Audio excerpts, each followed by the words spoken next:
Mainit na naman ang araw. Ang langit ay kulay abo, parang sinunog na karton. Ang ambakan ng basura sa Manila ay tila isang dagat ng pagkabulok. Amoy suka, ihi at plastik na sunog. Sa gitna ng mundong ito, magkahilera ang dalawang payat at gutom na nilalang. Magkapatid na ulila, Dino at Atong. 15 si Dino, tahimik, laging seryoso.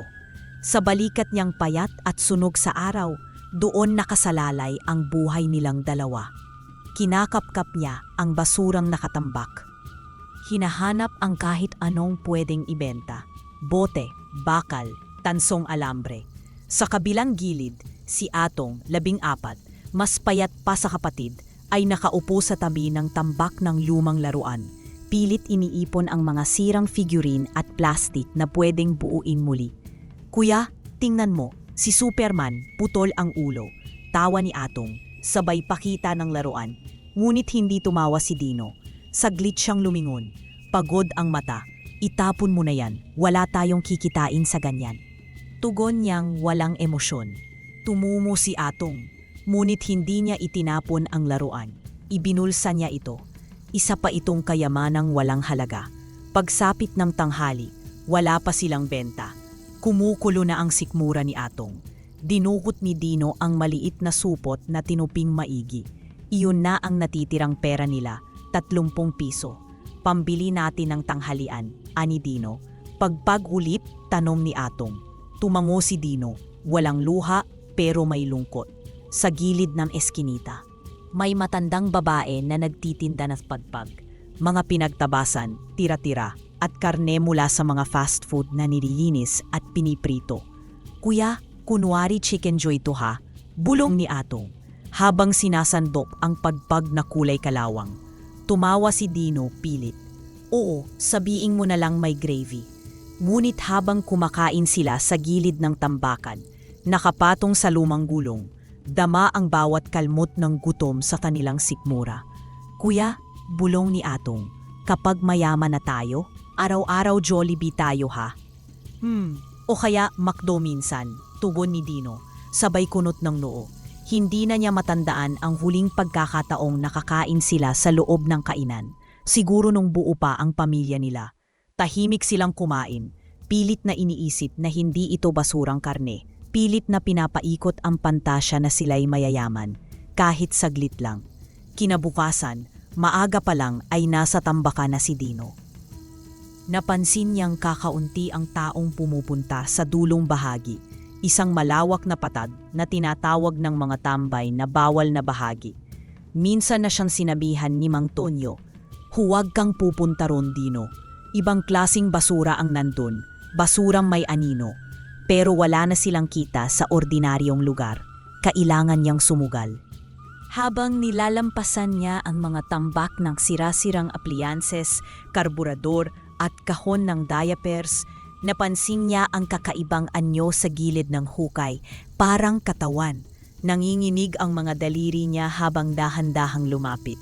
Nakita niya ang isang matanda, nakahandusay, balot ng putik at basura. Parang nilunod sa sarili nitong dumi. Ang balat nito'y kipas, may pilat sa kaliwang mata, tila baliw, tila patay. Ngunit nang akmang lalapitan ni Dino, biglang gumalaw ito. Aalisin ang anino. Huwag kayong titingin. Nagkuyom ng kamao si Dino. Lahat sa loob niya sinasabi, umalis ka na, huwag ka nang makisawsaw. Pero ang puso niya'y iba, parang may puwersang mas malakas sa gutom. Awa. Dumating si Atong, bitbit ang sako. Kuya, nakita mo siya? Sabay tingin sa matanda. Mukha siyang zombie. Buhat natin. Baka buhay pa. E paano kung baliw? E paano kung tayo yung kailangan niya para mabuhay? Kinagabi, umuulan. Sa loob ng barong-barong, natutulog pa rin ang matanda sa ibabaw ng pinagtagping sako at basahan. Nakaalalay si Atong. Pinipunasan ang noo ng matanda gamit ang basang bimpo, habang si Dino ay tahimik na nakatanaw sa ulan sa labas. Kuya, mahina ang tinig ni Atong. Bakit ganun? Kahit walang-wala tayo, parang gusto pa rin nating tumulong sa mas kawawa pa sa atin. Hindi agad sumagot si Dino. Nangingibabaw ang gutom at pagod sa kanyang katawan. Pero sa puso niya, nandun pa rin ang sagot. Siguro, ayaw lang nating makalimutang tao pa rin tayo. 3 araw silang nagbantay, halos walang tulog, kakaunti ang kain. Isang gabi, habang kinikimkim ang huling piraso ng tinapay, biglang nagsalita ang matanda, basag, marahan. Hindi lang katawan ng nailigtas nyo, pati alaala. Napabalikwas si Atong. Kuya, nagsalita siya. Unti-unting bumangon ang matanda. Ang putik sa kanyang balat ay nahuhulog na tila tuyong balat ng lumang pagkatao. Sa ilalim nito, may liwanag. May anyong hindi karaniwan. Ako, si Salve. Noon ay tagapangalaga ng liwanag at ginto. Ngunit ako'y nalidaw, nakalimot. Ngunit ngayon, mula sa laylayan ng kanyang damit, lumabas ang isang pusang puti. Ang balahibo'y gintong dalisay, kumikislap sa liwanag ng kandila. Tahimik itong sumampa sa kandungan ni Atong. Bibigyan kayo nito ng ginto, wika ng diwata. Isang biyaya, hindi kapalit, hindi parusa, para ito sa mga pusong hindi tumalikod sa kabutihan, kahit sa gitna ng gutom. Napatitig si Dino sa pusa, hindi pa rin makapaniwala. Anong gagawin namin dito? Mumiti si Diwata Salve. Wala, tanggapin niyo lang, alagaan siya. At huwag kakalimutang ang tunay na kayamanan ay hindi hawak kundi ipinapasa. At sa isang uglap, nawala si Diwata Salve. Iniwan ang liwanag at ang pusa na kumakabog sa kandungan ng mga batang binigyan ng biyaya. Iniwan ang liwanag at ang pusang may balahibong gintong tila binyurda ng araw mismo. Tahimik itong pumirmi sa kandungan ni Atong na hanggang ngayon ay hindi pa rin makagalaw. Si Dino nakatayo pa rin, hawak-hawak ang isang basong tubig na kanina'y inihahanda sana para sa matanda. Ang tubig ay nanginginig sa kanyang kamay. Ang katahimikan sa barong-barong ay hindi na dahil sa ulan, kundi sa bigat ng hindi maipaniwanag na biyayang iniwan. Kuya, mahina ang tinig ni Atong. Totoo nga ba to? Dahan-dahang lumapit si Dino, umupo sa tabi ng kapatid, tinipigan ang pusa. Tila ordinaryo, ngunit sa liwanag ng kandila, ang bawat galaw nito ay may sinag. Hindi ito basta alaga. Isa itong presensya.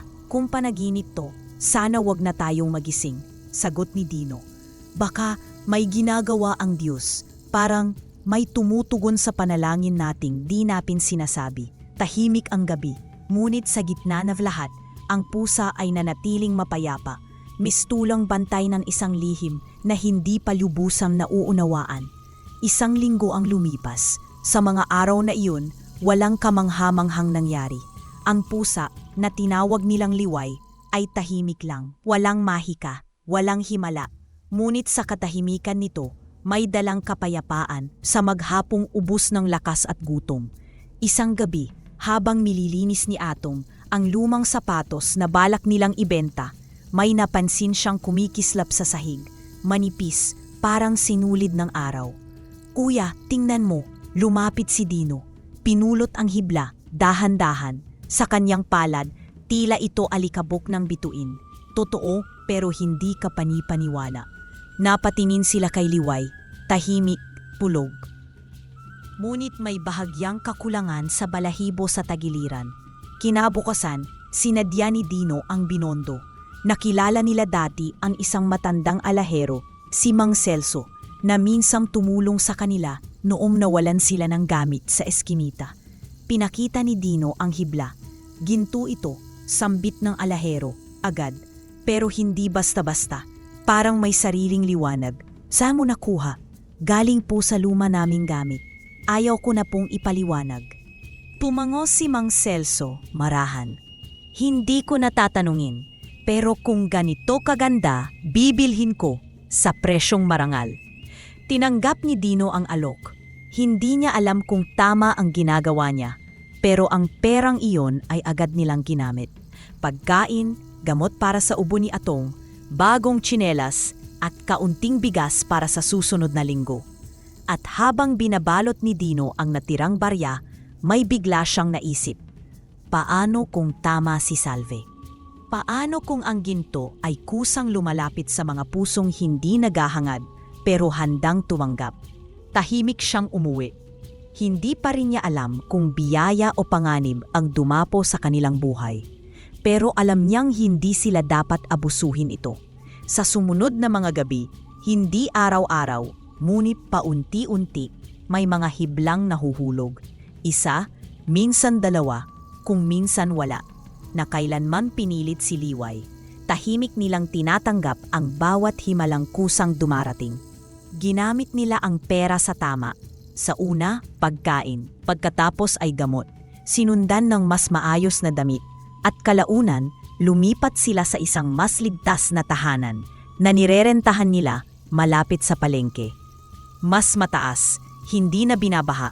May pinto, may bintana, may kuryente tuwing gabi. Si Atong sa unang gabi roon ay tahimik na umiyak habang nakatingin sa ilaw ng bumbilya. Kuya, ang liwanag pala, hindi lang para sa mayayaman. Tumango si Dino. Sa puso niya, alam niyang nasa tamang landas sila. Paglipas ng ilang buwan, nakapag-ipon sila. Hindi para sa bagong cellphone, hindi para sa bisyo, kundi para sa isang maliit na mini grocery sa gilid ng eskinita. Gawa sa kahoy, may sariling timbangan, estante at sako-sakong bigas, sardinas, kape, sabon. Isang negosyo. Ang sarap pala magbenta ng bagay na dati pangarap lang nating bilhin, sabi ni Atong habang nagsasaayos ng canned goods. Dahil ngayon, sagot ni Dino, hindi na lang tayo umaasa. Tayo na ang tumutulong. Pero sa bawat tagumpay, may mga matang nagmamasid. May mga kapitbahay na dati walang pakialam, nayo'y palihim na nagtatanong. Saan kaya nanggagaling ang puhunan ng magkapatid na yon? Hindi yata normal yang pag-asenso nila. Baka may kalakip na kababalaghan. At sa kabilang kanto ng palengke, si Mang Tonyo, ang matandang junk shop owner na dating pinagbebentahan ng basura ng magkapatid, ay tahimik na nakatingin habang isinusubo ang tinapay na may palaman ng inggit. Wala na ang dating niyang kita. Mula nang tumigil ang magkapatid sa magbebenta sa kanya, unti-unting nawala ang mga parokyano. At habang umuunlad sina Dino at Atong, siya na may tila kinain ng sariling tampak ng pagkatalo. Swerte lang yan. Mga kupal na mukhang pulubi pa rin kahit may pera. Pero teka, parang may kakaiba sa kanila. Paglipas ng panahon, hindi na lamang maliit na tindahan ang pinapatakbo ng magkapatid. 3 branch na ang kanilang Kalakal at Liwanag Grocery. Isa sa palengke, isa malapit sa eskwelahan, at isa sa may terminal. Si Dino ay abala sa logistics at pakikipag-ugnayan sa supplier. Si Atong naman ang mukha ng negosyo. Palakaibigan, matalino, mahusay makitungo sa tao. Nakabili na rin sila ng mas maayos na bahay. Hindi mansyon, pero may 2 kwarto, kusina at palikuran na hindi kailangang gawa ng tabo para bumuhos. Si Liway, ang pusang ginto, ay may sariling kutson sa sulok ng sala. Pero hindi lang ginto ang dumarami. Dumarami rin ang tanong. San sila kumukuha ng puhunan? Parang di nauubusan ng swerte. Baka may ibang pinagmulan. At si Mang Tonyo, araw-araw ay mas sumisidhi ang poot. Isang gabi, ang hangin sa eskinita ay malamig. Parang may humahaplos sa batok. Tahimik si Mang Tonyo, nakaupo sa mabilim na sulok ng kanyang lumang junk shop, habang pinagmamasdan mula sa malayo ang mga ilaw ng Kalakal at Liwanag Grocery. Ang bagong signage ay may backlight na bilaw. Parang araw na may sariling alamat. Mga basurero lang yan noon, bulong niya sa sarili, habang sinisimsim ang kapeng halos wala ng init. Pero ngayon, may tindahan, may sasakyan, may sarili ng pangalan. Isang kaluskos ang sumira sa kanyang guni-guni. Biglang may tumayo sa harap niya. Payat, matangkad, nakasuot ng mahabang itim na coat, at ang matay pula, parang apoy na nananahimik. Sino ka? Tanong ni Tonyo, bahagyang napaatras. Mumiti ang estranghero. Maliit, malamig, mapanganib. Ako si Galo, alagad ng lakambi ni Sinda, mangkukulam ng itim na gubat. Anong kailangan mo sa akin? Usisa ni Tonyo. Hindi ikaw ang kailangan namin. Ang kailangan namin ay ang pusang may gintong balahibo. Ang pusang niyon ay nasa poder ng 2 batang basurero. Nanlaki ang mata ni Tonyo. Sina Dino at Atong, bulong niya. Yun ba ang dahilan ng bigla nilang pagyaman? Tumango si Galo. Oo, siya ang dahilan ng lahat. Siya ang bantay. At dapat ay matagal nang nasa amin. Karapatan ang aming ginang. Sila kang binisinda na makuha ang pusa. Tahimik si Tonyo. Nanginig ang kamao. Napuno ng inggit ang dibdib. At anong kinalaman ko riyan? Lumapit si Galo. Halos dumikit ang pulang mata sa mukha ni Tonyo. Ikaw ang sisidla ng kasakiman. Ikaw ang daluyan. Ikaw ang tagapamagitan. Ikaw ang taong kayang tumawid mula inggit papunta sa kapangyarihan. Mula sa kanyang bulsa. Inabot niya ang isang pulseras. Iting na buto, pinulupot ng pilak at may ukit ng mata sa gitna. Sarado pang ngunit tila buhay. Isuot ito ng isa sa kanila. Lalo na ng bunso kapag siya'y nahawakan ng kasakiman. Kusa ng lalapit ang pusa. Kusa ng lalaglag ang ginto. At kapalit, tanong ni Tonyo, nabubuhay ang mga mata. Kayamanan, kapangyarihan, lahat ng wala sa'yo, ibibigay naming lahat. Basta't ibigay mo sa amin ang pusa. Sa huli, amin siya. Tahimik si Tonyo, tinitigan ang pulseras. Pusa lang kapalit ng lahat? Mas mabigat pa ang plastik kaysa sa kaluluwang iyan. Bulong niya sa sarili. At sa isang iglap, pinanggap niya ito. Sa wakas may paraan na siyang durugin ang liwanag ng dalawang batang minsang kumatain ng tira sa kanyang junk shop. Makalipas ang 2 araw, dumaan si Tonyo sa bagong tindahan ng magkapatid. Nakangiti, may dalang prutas at tinapay. Kunwari isang dating kaibigan na bumabati sa tagumpay ng iba. Kamusta na mga anak? Bati niya. Habang inilalapag ang supot sa counter. Ayos naman po, Mang Tonyo. Sagot ni Atong, palangiti. Si Dino, nasa gilid lang. Tahimik, mapagmatyag. May regalo ako, Atong. Wika ni Tonyo. Galing sa koleksyon ko noong araw. Swerte raw yan sa negosyo. Inilabas niya ang pulseras. Makinang. Kakaiba ang aura. Parang may init kahit hindi nakakabit sa balat. Wow, sabi ni Atong. Ang ganda naman. Sigurado po kayo? Para sa'yo talaga yan. Marunong kang tumanaw ng utang na loob. Tahimik si Dino. May kung anong bumigat sa loob niya. Salamat po, Mang Tonyo. Sagot ni Atong. At agad itong isinuot sa kanang pulso. Nang gabing iyon, bumuhos ang biyaya, 5 hibla, mas makintab, mas mabigat. Uya, grabe to, parang biglang naging fountain si Liway. Pero si Dino ay hindi tumawa. Tinitigan niya si Liway, ang pusang ginto na ngayoy mas tahimik, mas matamlay. Parang walang sigla, parang sinisipsip. Pakainin mo siya, Atong, mahinang paalala ni Dino. Mamaya na, kuya.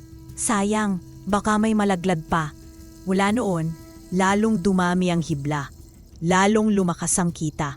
Pero si Atong ay naging abala sa bilang sa pagpapakinis ng balahibo ni Liway, sa pagtatago ng ilang hiblang hindi alam ni Dino. Unti-unti, nagsimula siyang magsinungaling. Wala namang dagdag na hibla, kuya, pareho pa rin. At isang gabi, nakita niya ang pusa nakahiga sa madilim na sulok, hinihingal. Habang si Atong, suot pa rin ang pulseras, ay nakangiti habang pinupunasan ang bagong kaha ng gintong hibla na itinabi niya sa isang kahon sa ilalim ng kanyang kama. Walang kamalay-malay, o marahil ay ayaw lang aminin na sa bawat kinang ng hibla may liwanag na nababawas sa isang buhay na nagtiwala sa kanila. Isang umaga, tahimik sa bahay. Si Dino ay abalang naghuhugas ng mga baso sa lababo, habang si Atong ay tahimik na isinusuksok ang isang supot na may 6 na hibla sa ilalim ng kutson. Anong tinatago mo dyan? Tanong ni Dino, hindi lumilingon. Napatigil si Atong, nabigla, pero agad niyang pinilit ang boses na kalmado. Wala, kaunting resibo lang to, yung kita kahapon. Lumapit si Dino, marahan pero matatag ang bawat hakbang. Inilililis ang kutson at bumungad ang supot. May hibla, kumikislap, buhay. Resibo ba to? Tahimik si Atong. Nanginginig ang labi pero hindi makatingin sa kapatid. Ba't mo tinatago to? Hindi ba't napag-usapan natin? Pantay tayong dalawa sa lahat. Akala ko kasi baka kailanganin natin sa emergency. Mahina at alanganing sabot ni Atong. Atong, mas mababa na ang boses ni Dino. Puno ng sakit. Hindi tayo umasenso dahil sa ginto, kundi dahil nagmahalan tayo, dahil nagtulungan tayo. Hindi ganito. Bakit ako lang laging sinusumbatan? Biglang sigaw ni Atong, lahat na lang ng desisyon, ikaw. Lahat ng alam natin sa pera, negosyo, ikaw. Hindi ba't ako rin naman ang nagbantay kay Liway? Ako rin naman ang nagsakripisyo. Napayuko si Dino. Ang mga mata niya'y punong-puno ng hinanakit. Pero hindi siya sumigaw. Hindi siya lumaban. Sapagkat ang sugat ng pagkabigo ay mas tahimik kaysa dalit. Atong, kung nawala man ang tiwala mo sa kain, ayos lang. Pero kung si Liway ang mawala sa atin, hindi ko mapapatawad ang sarili ko. Iwala, baka ikaw din ang may kulang. Baka hindi mo lang ako kilala talaga. Si Ateng ay tumayo, dumampot ng bag at binuhat si Liway. Kahit hinihingal pa ang pusa, hindi ito tumanggi. Marupok ang katawan nito, pero sumama. Saan ka pupunta? Tanong ni Dino, halos pabulong. Kay Mang Tonyo. Baka may alam siya kung anong gamot ang kailangan ni Liway. Baka matulungan niya tayo, hindi tulad mo na puro paninisi. Umalis si Atong. Hindi siya lumingon. Sa balikat niya, nakasakbit ang bag. Sa loob ay si Liway nakabalot sa lumang tuwalya. Ang pulseras sa kanyang pulso ay parang nagiging mas mahigpit, mas mabigat. Ngunit hindi niya ito inalis. Sa isip niya, gusto lang niyang gawin ang tama. O baka gusto lang niyang patunayan na siya'y kaya ring magdesisyon mag-isa. Dumating siya sa lumang junk shop ni Tonyo. Luma pa rin ang bubong, kalawangin pa rin ang gate, pero ang amoy sa loob, ibang-iba na. May halimuyak ng usok, ng sangkap na hindi pangkaraniwan. Lumabas si Tonyo, nakangiti. Parang matagal nang inaasahan ang pagdating niya. Atong, anak, naparito ka. Si Liway, may sakit siya. Hindi siya kumakain, hindi siya gumagalaw. Akala ko baka matulungan mo, baka may alam kang gamot o may paraan, singit ni Tonyo habang pinagmamasdan ang pusa na nanghihina sa bag. May ritual, may sinaunang alituntunin para sa mga nilalang na tulad niya. Pero kailangan mo akong tulungan. Anong klasing tulong? Pagpapaubaya, tahimik si Atong. Ramdam niya ang bigat ng bawat salitang binibitawan ni Tonyo. Pero sa isip niya, ito lang ang paraan para mailigtas si Liway. Kung maililigtas siya, kahit ano, gagawin ko. Kinagabihan, sa ilalim ng junk shop, sa isang silid na hindi nakikita ng mata ng mga ordinaryong tao, may espasyong nilimot ng panahon. Pumasok si Atong, hawak ang humihinal na si Liway, habang si Mang Tonyo ang nanguna sa makipot na hagdanang binabakuran ng Palawang at Agyo. Ang silid ay mababa ang kisame, pila kuweba na binutas ng kasaysayan. Ang hangin dito ay malapot, mabigat, parang usok na hindi umaalis. Sa gitna, may isang altar, hindi gawa sa bato, kundi sa pinagdikit-dikit na mga lumang kahoy ng kabaong. May ukit ng mga simbolong wala sa aklat ng Diyos. Nasa paligid ang itim na mga kandila. Ang wax nito ay parang dugo ng uling. May mga nakasabit na mata ng manika, sirang laruan, punit na pahina ng mga dasal sa wikang hindi kayang bigkasin ng bibig na hindi sinumpa. Upo ka, anak, wika ni Tonyo, sabay turo sa bilog na guhit sa lapag. Ilapag mo siya sa gitna. Maingat na ibinaba ni Atong si Liway, nakabalot sa tuwalya. Nanginginig ang pusa, mas maputla na ang gintong balahibo. Ang mga matay hindi na makatingin ng diretsyo, tila na uupos. Bakit parang mas lalo siyang nanghihina? Tanong ni Atong, kagatlabi, panay ang tingin sa paligid. Hindi po ganito ang usapan natin. Dahil ang ginto ay hindi basta lumalabas, paliwanag ni Tonyo habang pinipirmi ang mga kandila. May kabayaran at hindi katawan lang ang hinihigop, kundi pati kaluluwa. Napaatras si Atong, pero naramdaman mo mahigpit na sumikip ang pulsera sa kanyang pulso.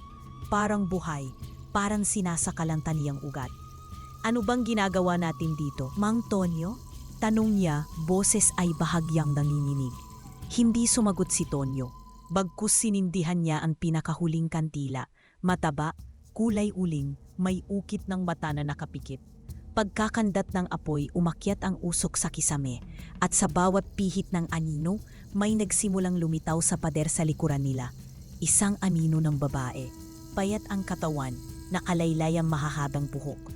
Ang mga mata, kulay abo, Ngunit sa gitna ng dilim ay nagliliyam ng pula. Si Atong ay napaatras ng 2 hakbang. Sino yan? Bulong niya nanginginig. Ano to? Bakit ganito ang pakiramdam ko? Huwag kang matakot, ani Tonyo. Ngayon ay nakaluhod na. Siya ang dapat mong paglingkuran, siya ang ginang ng kadiliman, sila Kambini ni Sinda. Mula sa kisame ang usok ay bumubuo ng hugis, mahaba, lumulutang, may mahigpit na presensya. Para ito alon ng itim na ulap na may katauhan. Sa gitna nito, may isang boses na hindi tao. Parang sabay na bumubulong at sumisigaw. Parang panaginip na hindi mo mabuksan, pero hindi mo rin matakasan. Isang puso ang bumigay. Isang kaluluwa ang bumukas. Isang pinto ang nagsisimula ng bumuka. Si Liway ay biglang napaunggol. Mahina, halos wala ng lakas. Ngunit parang tinid ng isang sanggol na humihiling ng tulong. Napalingon si Atong, naluluha. Mang Tonyo, tama na, ayoko na. Hindi ganito ang gusto ko.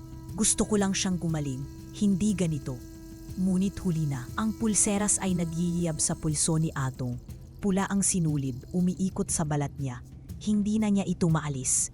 Parang pinubuan ng ugat sa laman niya. Ang anino nila Kambini Sinda ay umiti. Matarik, mabagsik. Ang apoy ng mga kandila ay tila bumaligtad, nadninas pababa. Buksan mo ang puso, batang lalaki, bulong ng tinig ni Sinda, at bibigyan kita ng ginti na hindi kayang ilibing ng panahon. Si Atong ay nakaluhod, suot ang pulseras, ang mga kamay ay nanininig. Ang silid ay tila umiikot.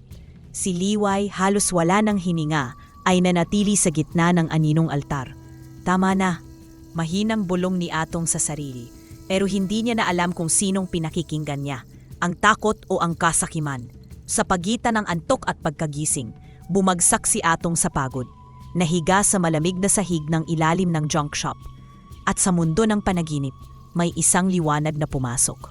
Mainit. Malambot, malinaw. Atong, isang tinig, hindi katulad ng kay Sinda. Hindi malamig, hindi matalim, bagkus puno ng awa. Puno ng alaala. Bumukas ang kanyang paningin sa isang malawak na puting kapatagan na parang tambakan na nilinis ng ulap. Sa gitna, nakatayo ang diwatang Salve. Buo, payapa, may ngiting papagpatawad. Ikaw?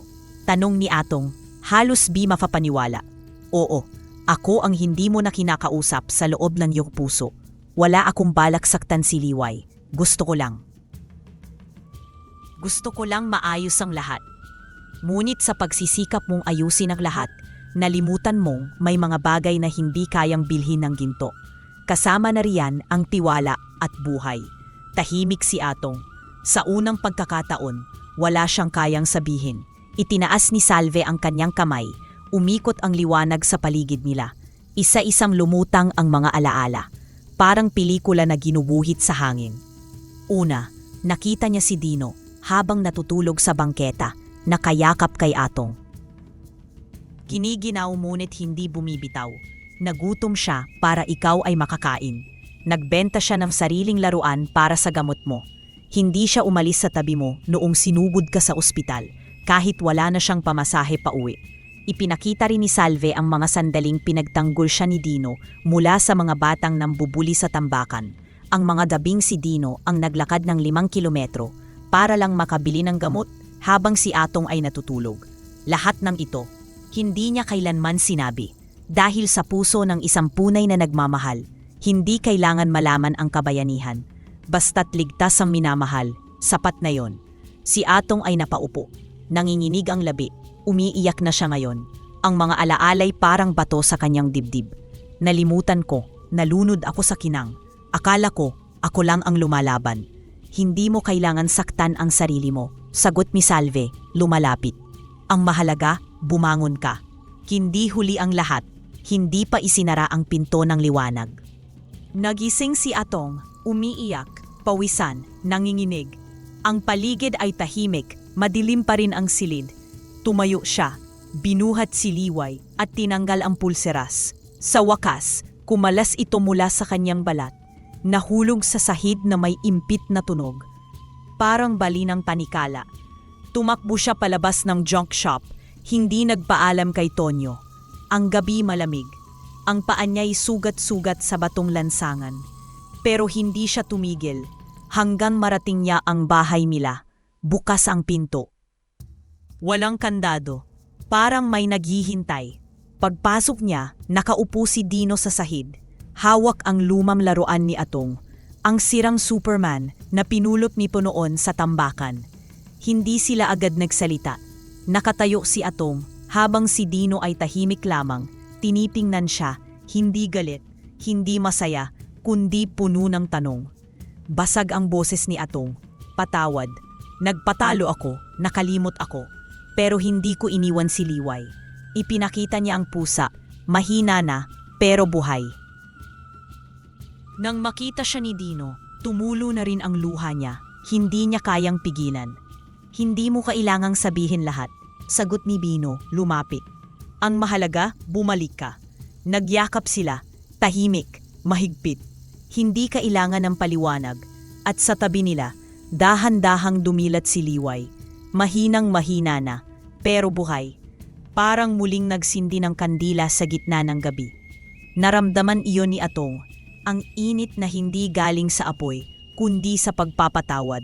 Si Dino, tahimik pa rin, pero sa mata niya, may bahid ng pag-asa. Sa gitna ng lahat ng pagsubok, buo pa rin sila.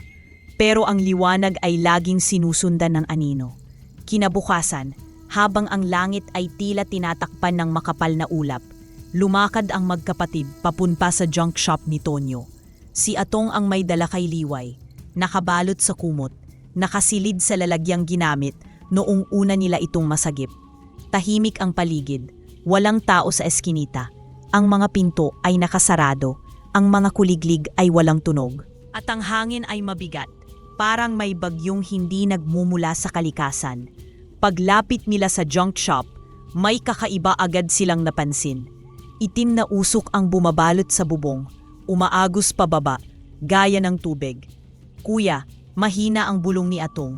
Hawak si Liway sa kanyang bag. Parang hindi na to ang dati nating pinupuntahan. Dahil hindi na ito shop, isa na itong pugad ng dilim. Sa bawat hakbang nila papasok, mas lumalalim ang lamig. Ang mga tambak ng bakal ay tila umuungol. At ang alingasaw ay parang hindi na amoy kalawang, kundi amoy ng nilulutong kasalanan. Sa gitna ng silid, nakaupo si Mang Tonyo. Tuwid ang katawan, nakatingin sa kawalan, tang mamamata niya'y itim, walang puti. Parang baso ng usok. At sa likod niya, sila Kambini Sinda. Buo na, nakalutang. Ang buhok niyang maitim ay umuukit sa hangin at ang katawan ay tila gawa sa anino at abo. Mumiti siya nang makita ang magkapatid. Dumating na rin kayo, aniya, ang dalawang pusong matagal ko nang inaabangan. Tonyo, sigaw ni Dino, lumaban ka, hindi pa huli ang lahat. Ngunit hindi na sumagot si Tonyo. Ang kanyang bibig ay nakabuka, ngunit ang tinig ay hindi kanya. Huli na, sabat ni Sinda. Kusang inialay ni Tonyo ang sarili, hindi dahil sa utos, kundi dahil sa uhaw. Ang kasakiman ay hindi kailangang ituro. Inaatap ito ng kusang loob. Anong gusto mo sa amin? Tanong ni Atong. Nanginginig ang boses. Sinda ay lumapit, marahan. Simple lang, sabi niya. Ginamit niyo na ang ginto. Nalasahan niyo na ang kapangyarihan. Ang pusa ay pagod at mahina na. Ang mundo nalaso na. Kayo na lang ang kulang. At ako na ang magiging pinakamakapangyarihang mangkukulam. Hindi mo kami mapapa sa ilalim, sabi ni Dino, matatag. Hindi kami para sa iyo. Ngunit ngumiti lang si Sinda, malalim at mapanguyam. Hindi lahat ng kaluluwa ay kailangang pasukuin. Minsan sapat na ang pagdududa, sapat na ang takot, sapat na ang pagnanais niyo protektahan ang isa't isa, kahit kapalit ang liwanag.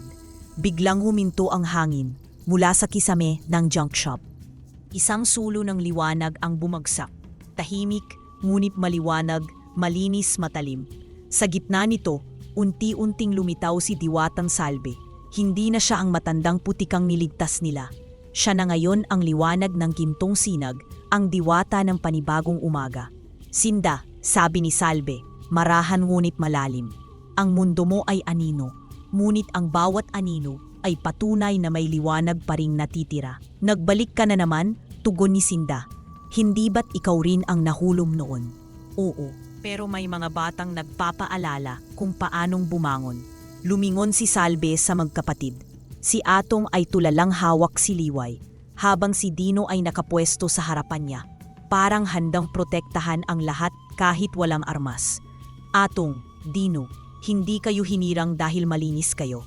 Hinirang kayo dahil kahit dumumis kayo, hindi pa rin kayo tumalikod sa pagmamahalan ninyong magkapatid. Mula sa kanyang mga palad, lumutang ang 2 panandang ginto. Hugis bilog ang mga ito. Mistulang mga panangga, ngunit yari sa sinulid ng sinag, pinatibay ng puso. Ito ang inyong sandata. Hindi para lumaban sa pamamagitan ng gali, kundi upang tumindig sa ngalan ng liwanag.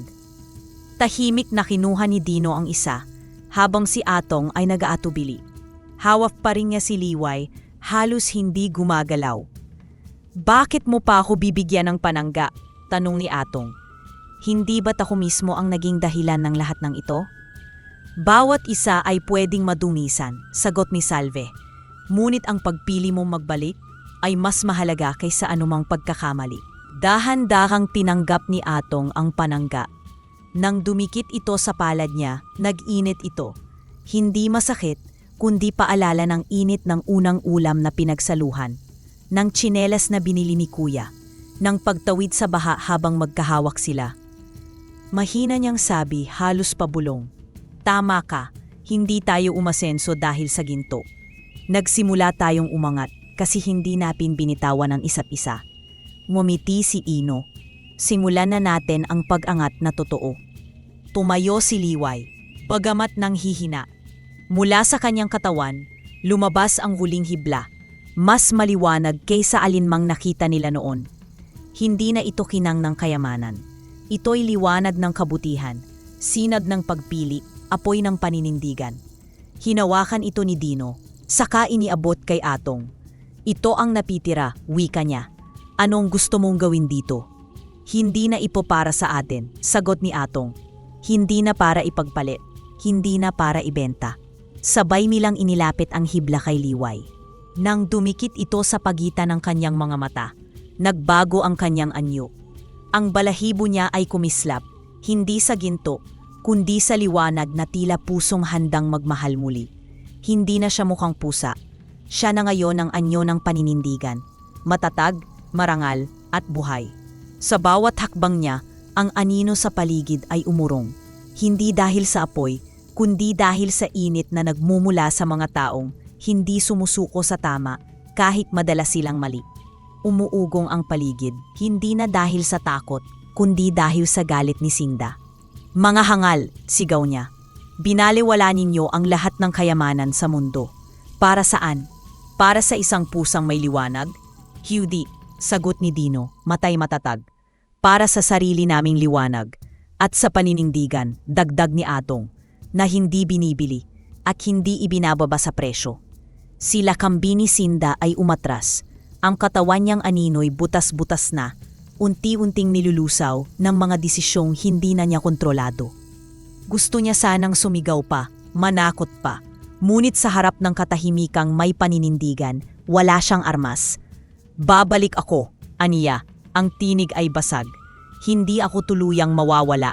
Sa bawat puso na pipili ng takot, nariyan ako. Babalik ka, wika ni Salve.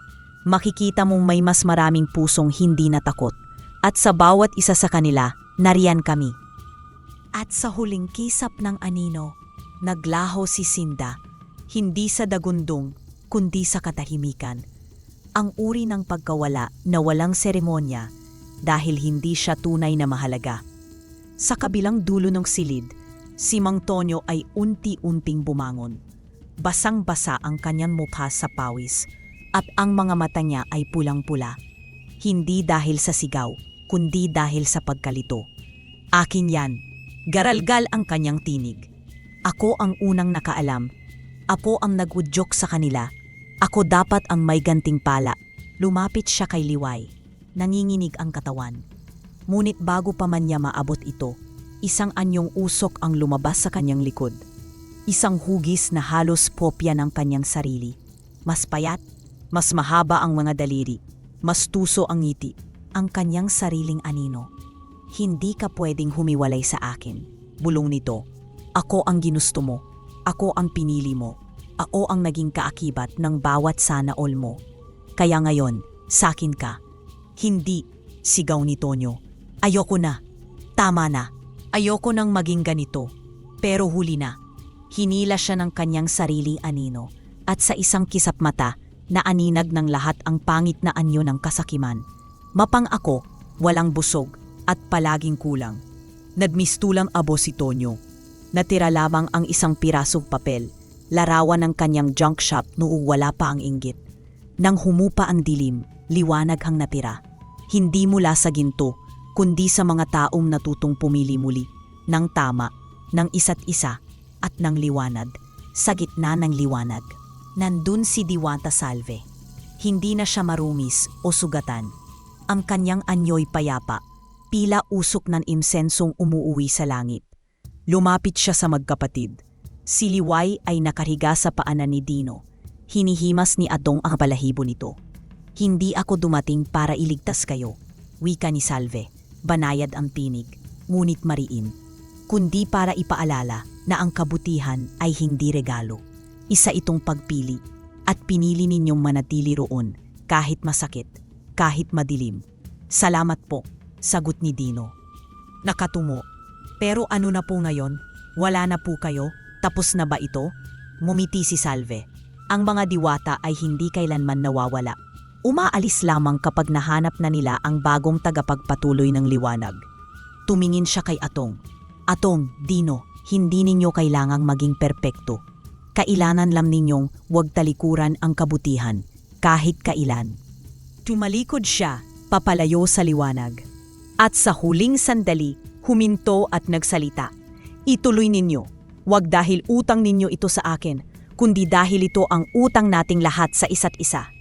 Bumalik ang magkapatid sa kanilang tahanan, hindi upang muling magsimula, kundi upang ituloy ang panatang na ipangako sa tambakan. Hindi na sila tinatawag na basurero, ngunit hindi rin nila ito ikinahiya.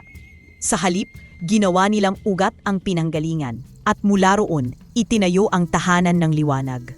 Sa lumang lote na minsang tambakan ng sira-sirang upuan, plastik, tsinelas at mga sirang telebisyon, nakatayo na ngayon ang Kalakal at Liwanag Grocery.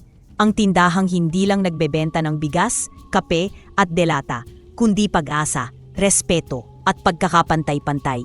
Ngunit higit pa roon, sa tabi ng tindahan, sa ilalim ng bubong na gawa sa pinagtagpi-tagping yero at lumang trapal, isinilang ang kusina ng liwanag.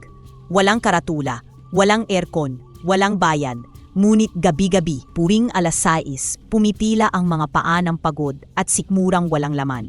Mga bata, mga nanay, mga amang nawalan ng trabaho, lahat may lugar sa trapal. Kusina ay simple, walang marangyang kagamitan. Sa bawat hapon may sabaw, kanin, at minsan gulay, niluluto hindi para sa negosyo, kundi para sa mga batang darating bago magdilim.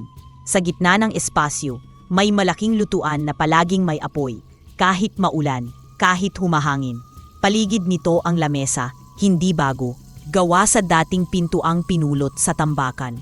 Dati sahig, ngayon ay mesa. Dati inaapakan, ngayon ay pinagpapatungan ng pagrasa. Sa dingding, nakapaskil ang simpleng paalala, sulat kamay lang sa karton.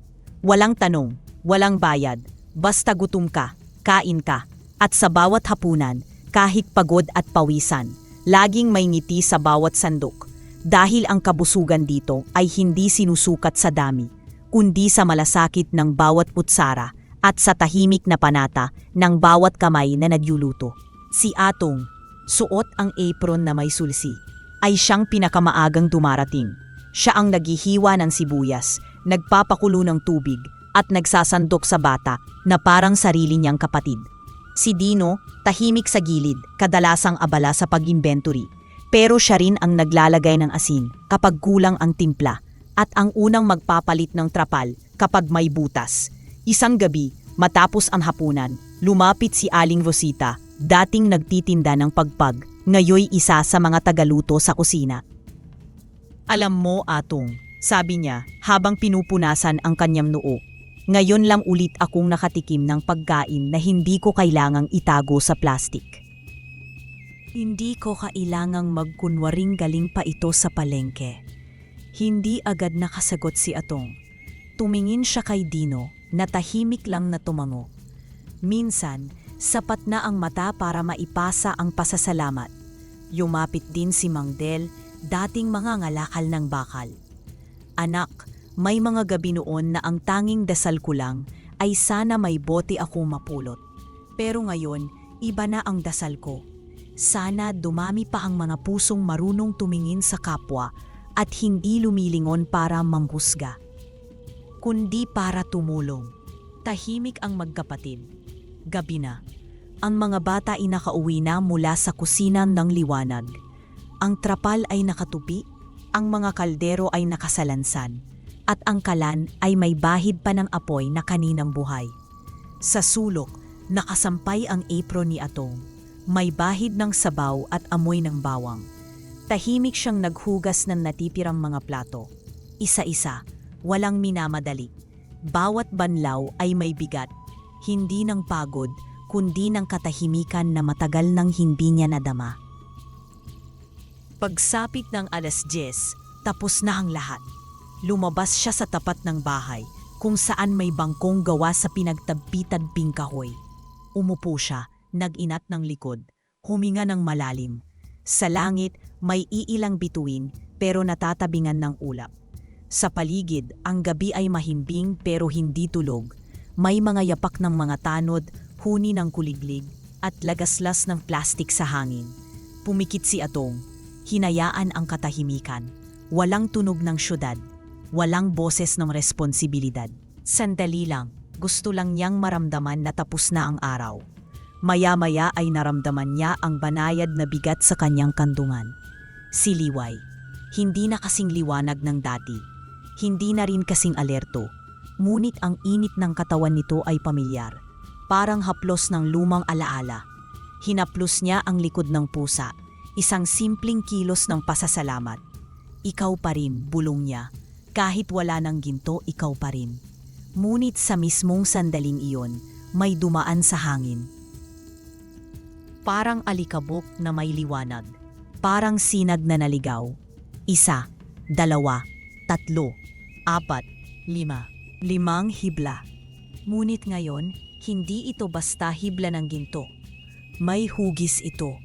Mga bituin parang hinubog ng isang kamay na hindi nila nakikita.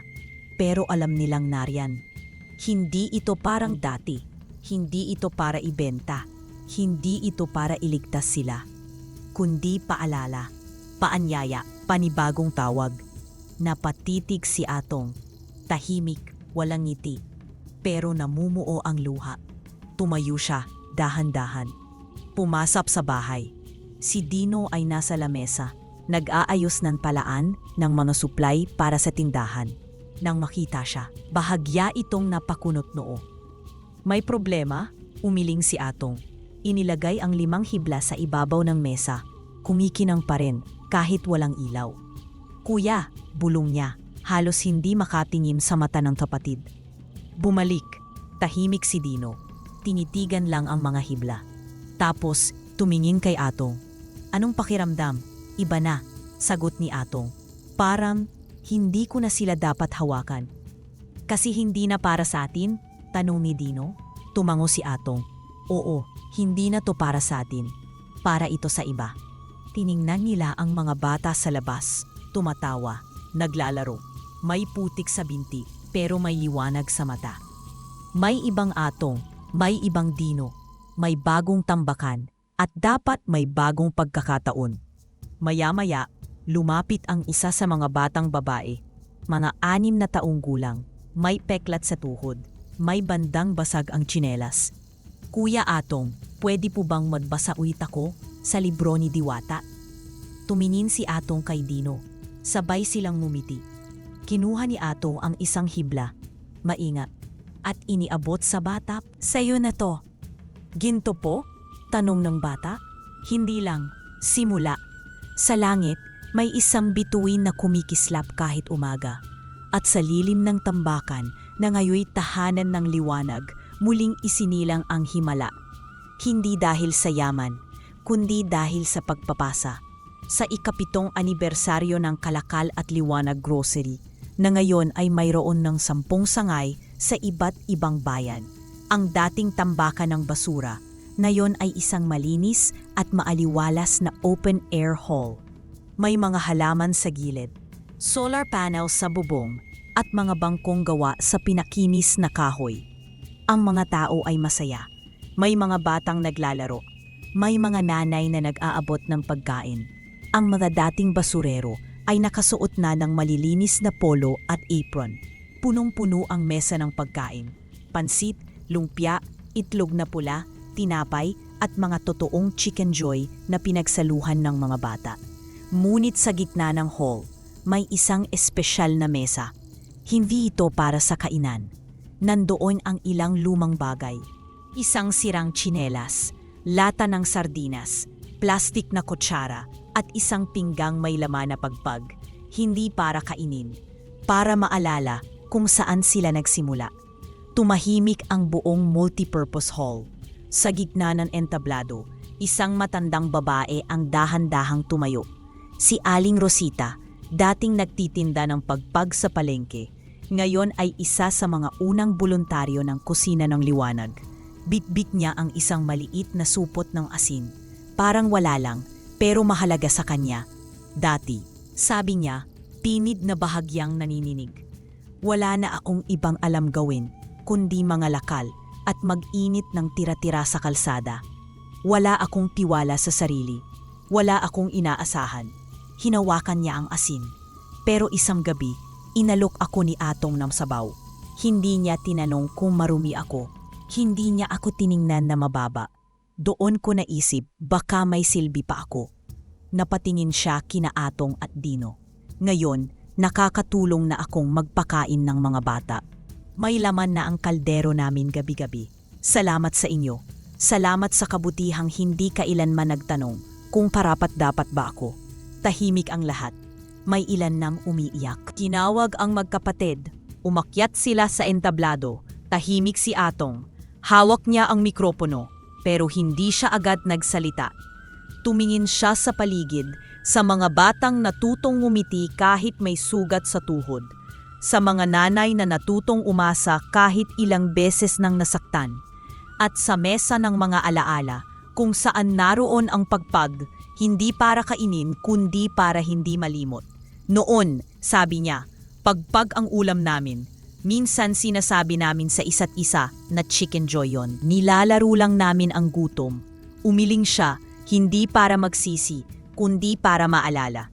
Pero kahit ganon, hindi kami tumigil mangarap, kahit masakit, kahit mahirap. Kasi sa tambakan, ang panaginip, yan lang ang hindi pwedeng kunin ng iba. Napalunok siya, umikot ang tingin niya. Maraming umiiyak, may mga tumatango. Akala ko dati ang ginto ang sagot. Pero mali pala, ang totoong kayamanan ay yung mga taong naniwala sa amin. Kahit amoy uso kami, kahit nakapaa, kahit wala kaming maipagmamalaki, lumapit si Dino. Tahimik, walang hawak na script, hawak lang ang kamay ng kapatid. Hindi kami nagtagumpay mag-isa, mahinang sabi niya. Lahat kayong nandito, kayo ang dahilan kung bakit hindi kami bumitaw. Hindi namin ito ginawa para maging bida. Ginawa namin ito kasi kayo ang tahanan namin. Niyakap ni Atong si Dino, marahang-marahang yakap, at sa entablado sa ilalim ng ilaw na hindi mamahalin pero tunay. Ang luha ng komunidad ay naging liwanag. Sa pagtatapos ng programa, tumalon si Liway, ang pusang ginto, mula sa entablado. Tahimik itong lumakad papunta sa gitna, kung saan naroon ang mesa ng alaala. Umupo siya sa tabi ng lumang ulam ng pagpag. Lahat ay napatahimik. Maya-maya, lumapit ang isang batang babae. 7 taong gulang, payat, pero matapang ang tingin. May hawak siyang lumang notebook. Lumapit siya kay Liway, tumabi sa mesa, at biglang bumagsak ang isang hibla ng ginto. May hugis ito, bituin. Tahimik na piningnan ng bata ang hibla. Tumingala siya, tumingin sa magkapatid. Ako naman po ngayon, sa malayo, tila may boses na umihip sa hangin. Makalipas ang maraming taon, nanatiling bukas ang pintuan ng kalakal at liwanag, hindi lang bilang tindahan, kundi bilang alaala ng dalawang batang minsang namumulot ng pag-asa sa tambakan. Si Dino ay tahimik nang namumuhay sa likod ng bawat proyekto, habang si Atung ay patuloy na nagsusulat ng mga kwento para sa mga batang hindi pa isinilang noong panahon ng dilim. Sa isang sulok ng bakuran, sa ilalim ng araw at lilim, namamahinga ang pusang ginto, si Liway, tahimik, matanda na pero gising ang mga mata. At kung mapapansin mong may isa na namang hiblang kumikinang sa simoy ng hangin, huwag kang magtaka, sapagkat ang kabutihan, tulad ng ginto, ay muling bumabalik sa mga pusong marunong maghintay, magmahal at magpasa. Hindi maririnig ng lahat, pero damang-dama, sa bawat pusong hindi nakakalimot, muling babalik ang ginto. At sa langit, isang hibla ang umikot, hindi para ibenta, hindi para pag-aariin, kundi para ibahagi.